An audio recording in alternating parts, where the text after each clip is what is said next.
Hola chicos, ¿cómo están? Bienvenidos una clase más a mi placar.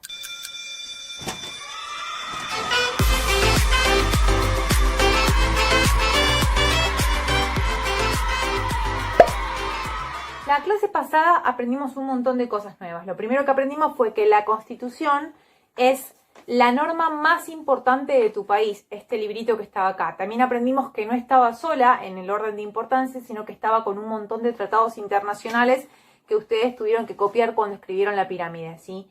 Además de eso, aprendimos que debajo de la Constitución existían ciertos tratados internacionales que también eran importantes, había leyes nacionales que también lo eran, habíamos aprendido también que una ley provincial es menos importante y que a medida que vas bajando en la pirámide, menos importante es la norma y a menos cantidad de personas va abarcando. Así vas bajando hasta llegar, si querés, al reglamento del colegio nuestro. Sí, eso aprendimos en la clase pasada. Además de eso, yo te pedí que leyeras el índice, sí, que te lo mandé en foto, y que pudieras armar más o menos la estructura de la Constitución.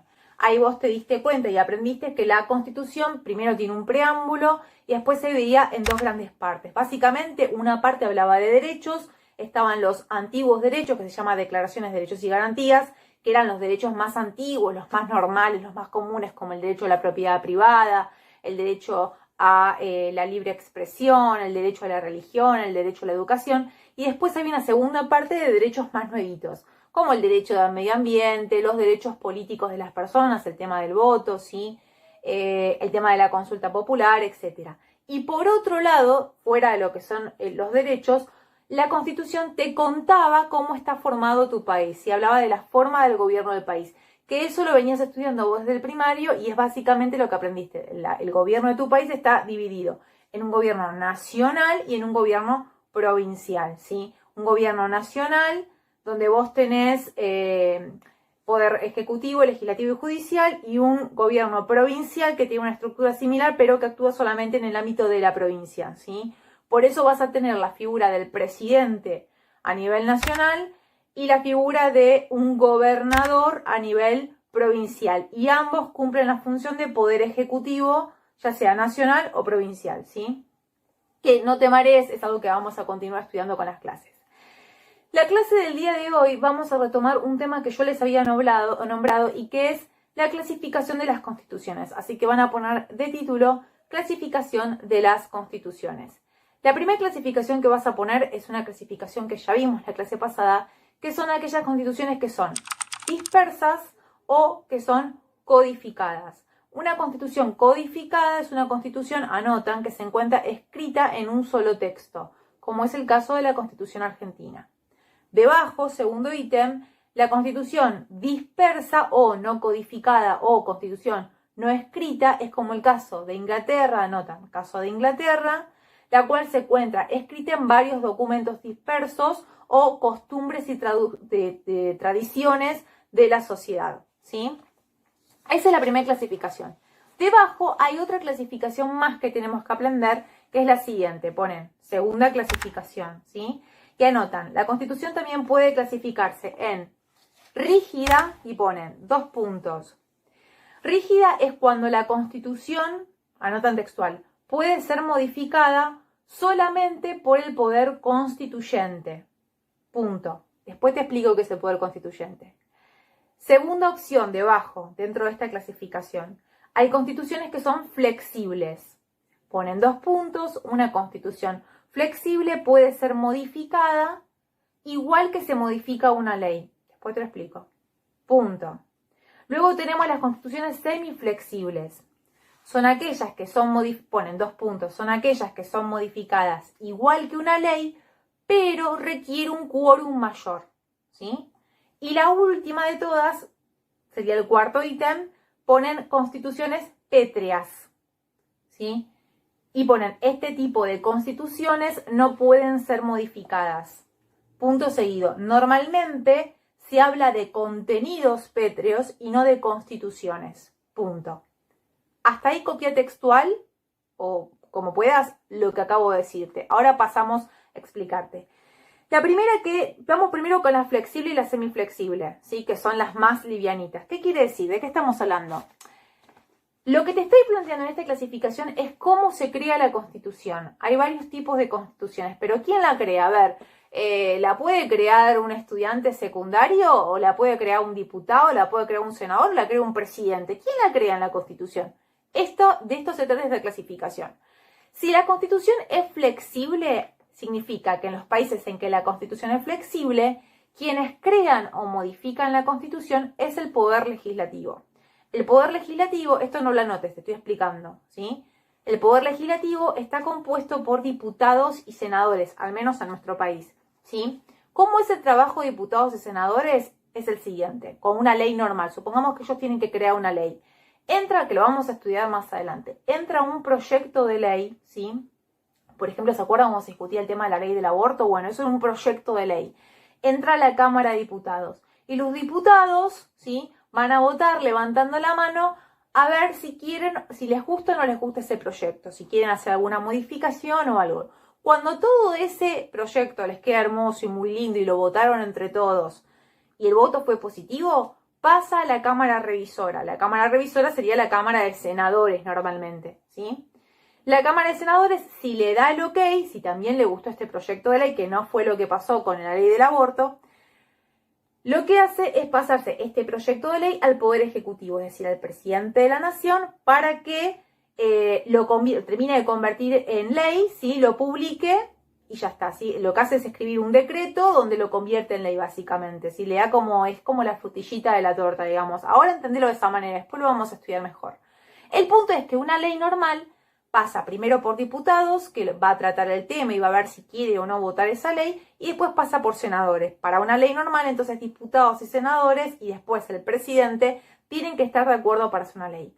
Una constitución que es flexible tiene ese proceso, igual que cualquier ley, se vota de esa manera.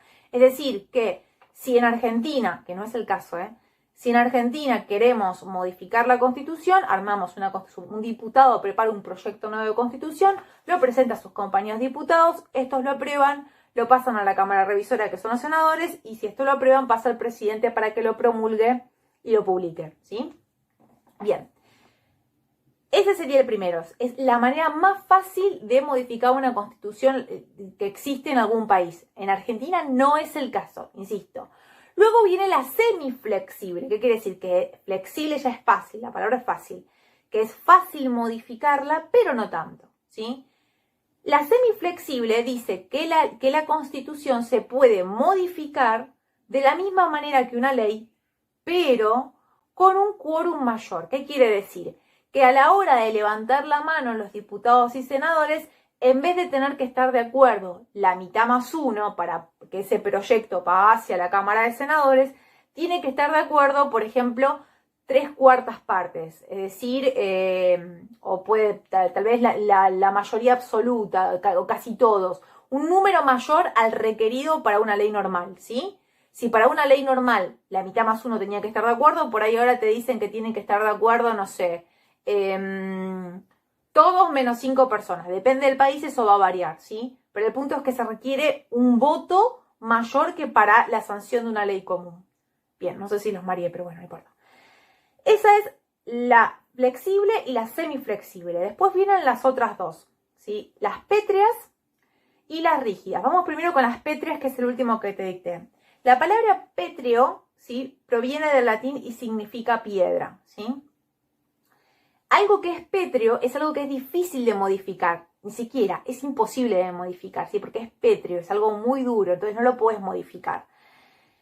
Que una constitución sea pétrea significa que jamás, pero jamás se puede modificar la constitución, ¿sí? Que es algo que jamás se puede tocar. Por nada del mundo nadie puede modificar esa constitución. Por eso yo te dicté, si volvés a leer cuando te dicté pétreo, te dije que pongas que normalmente no se habla de constituciones pétreas, es decir, constituciones que jamás se pueden modificar, sino que se habla de contenidos pétreos, ¿sí?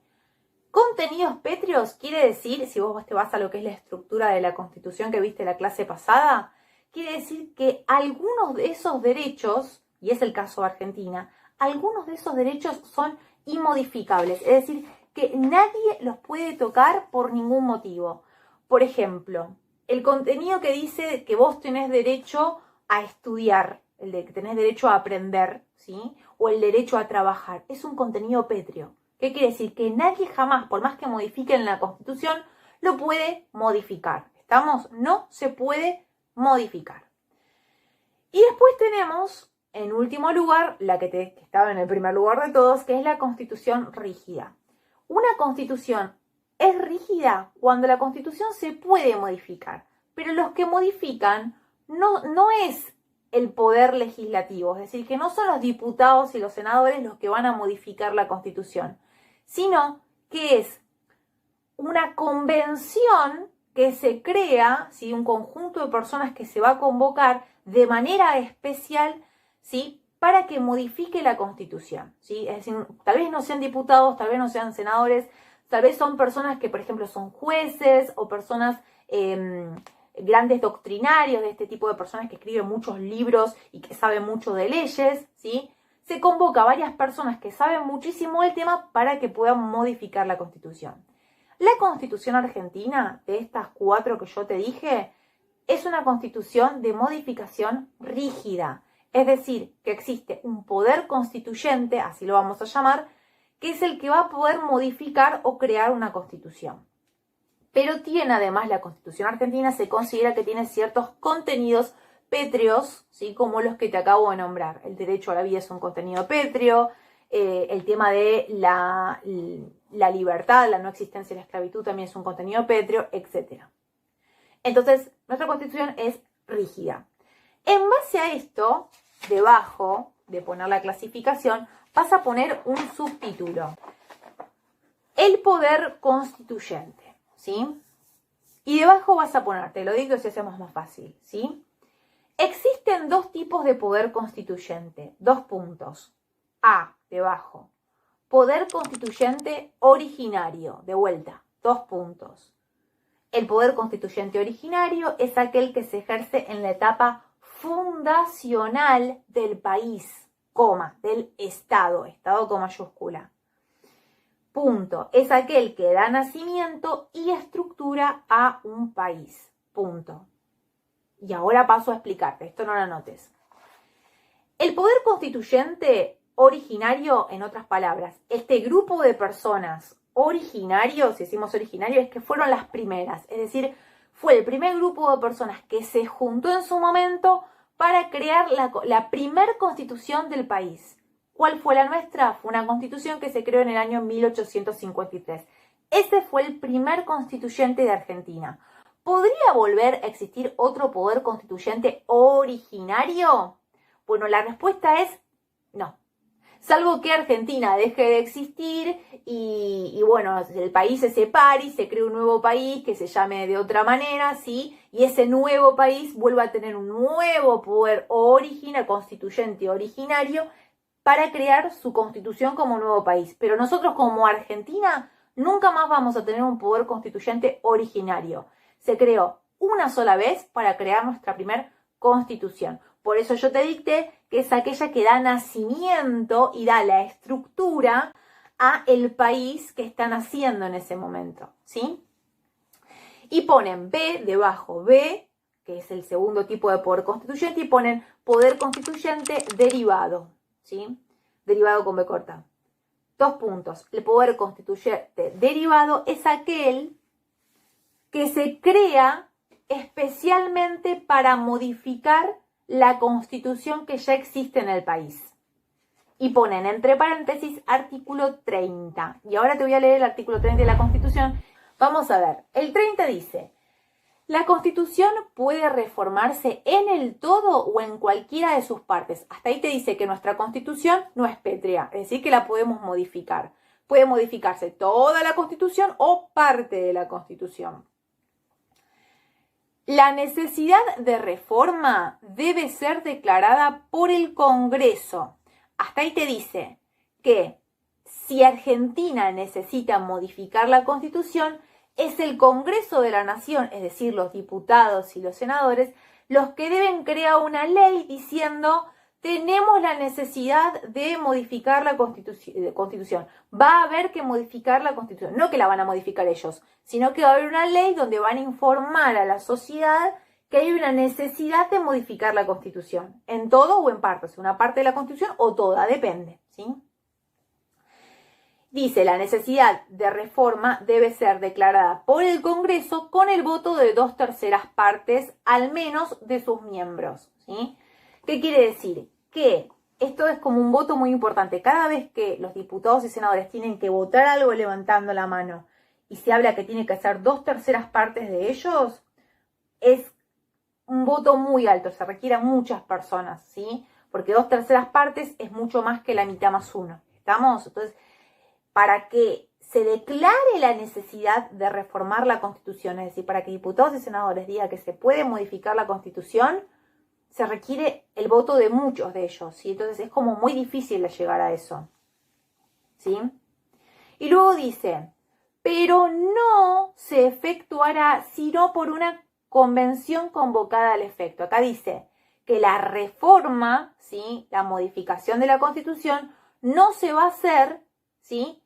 Sino por, es decir, salvo que la haga una convención, un grupo de personas que se convoca, que se citan justamente para modificar la Constitución. ¿Estamos? Entonces, hasta acá el artículo 30 dice, lo resuelvo de vuelta, que se puede modificar la Constitución, toda o una partecita, lo que sea, pero la necesidad de reforma, es decir, informar que se va a modificar la Constitución y que estamos todos de acuerdo que hay que modificarla, la tienen que decir entre los diputados y senadores, ¿sí? Con un voto muy grande entre todos que es 2/3. Pero ellos no van a modificarla, sino que se va a convocar una convención a un grupo de personas aparte para que la modifique. Y eso es lo que vamos a estudiar ahora, ¿sí? Bien. Luego de haber anotado, ya me perdí, de haber anotado el artículo 30, debajo vamos a anotar ciertas diferencias, ¿sí? Anotan, por un lado, ponen poder constituyente es diferente del poder legislativo. Son dos cosas distintas. Por un lado, el poder, anotan, debajo de poder legislativo, es un poder que se encuentra presente siempre, ¿sí? Es decir, que trabaja siempre. Es un poder ordinario, ¿sí? Mientras, ¿qué quiere decir? Que los diputados y senadores trabajan siempre. Mientras que el poder constituyente es un poder extraordinario. Es decir, que se crea especialmente para modificar una constitución y luego de que logra su objetivo se extingue, deja de existir. ¿Cuándo fue la última vez que existió un poder constituyente? En 1994, ¿sí? Que fue la última vez, si vos mirás la Constitución, que se modificó la Constitución, ¿sí? Ahí van a ver, arriba de todo dice 1994, ¿sí? Porque fue la última vez que se modificó. ¿Estamos?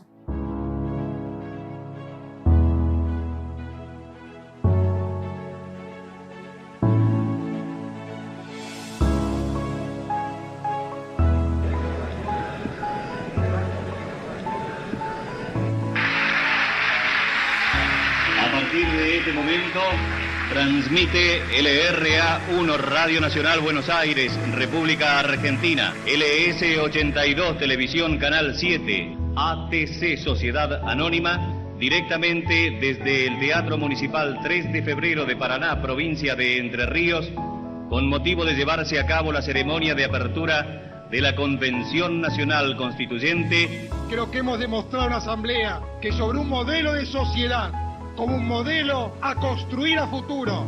No podrá negarse, hemos avanzado en la búsqueda del consenso.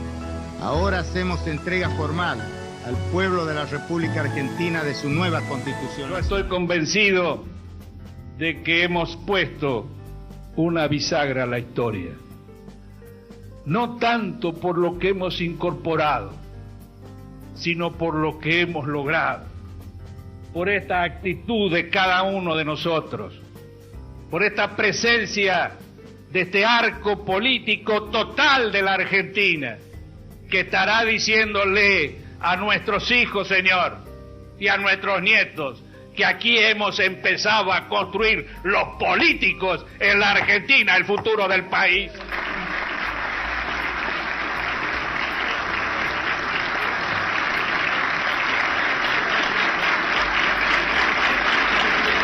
Queda aprobado el texto ordenado y en consecuencia sancionadas las reformas introducidas a la Constitución Nacional por esta Convención Nacional Constituyente.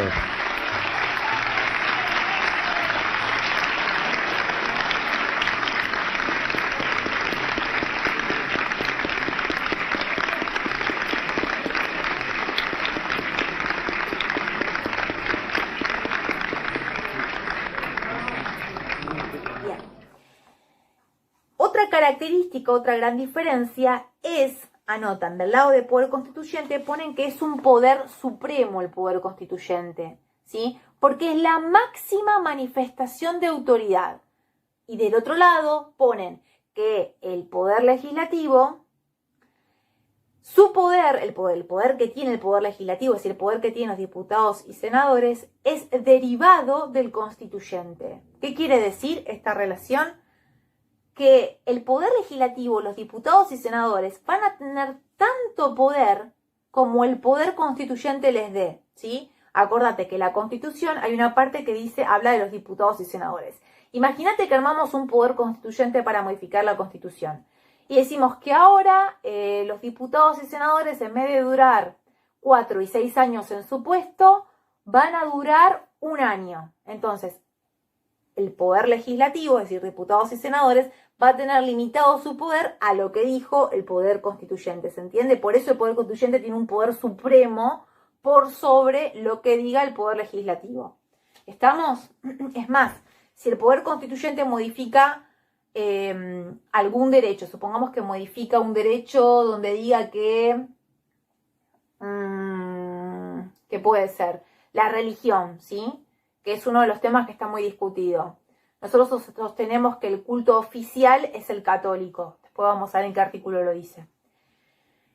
Entonces, supongamos que eso se modifica. Entonces, el poder legislativo, cuando la Constitución, que está arriba de todo, fue modificada, el poder legislativo va a tener que modificar todas las leyes nacionales que digan, que apoyen al culto católico. ¿Por qué? Porque ahora cambió y el culto argentino es el musulmán, ¿sí? Entonces va a tener que modificar los diputados y senadores todas esas leyes que ya quedaron obsoletas. Bien, ¿qué más? Debajo de eso vamos a poner de subtítulo Proceso de reforma de la Constitución Nacional. Es decir, cómo se da todo este proceso. Debajo, subtítulo Etapa de iniciativa o declaración. 2 puntos. Te lo dicto y después te lo explico. 2 puntos. Según el artículo 30 de la Constitución Nacional, que es el que acabamos de leer, la necesidad de reforma es declarada por 2/3 del Congreso. Punto seguido. El acto declarativo de la necesidad de reforma suele tener forma de ley, ¿sí? Porque lo dictan diputados y senadores. Punto.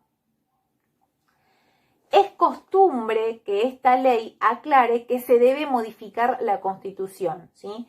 También esta ley puede fijar un plazo para hacerlo. Punto. ¿Qué quiere decir esto? Y ahora te explico, ¿sí?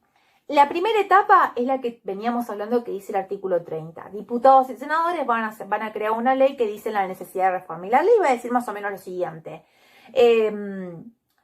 Declaramos la necesidad de modificar la Constitución Nacional en sus artículos 1 a 20, por ejemplo, y luego su artículo 80, ¿sí?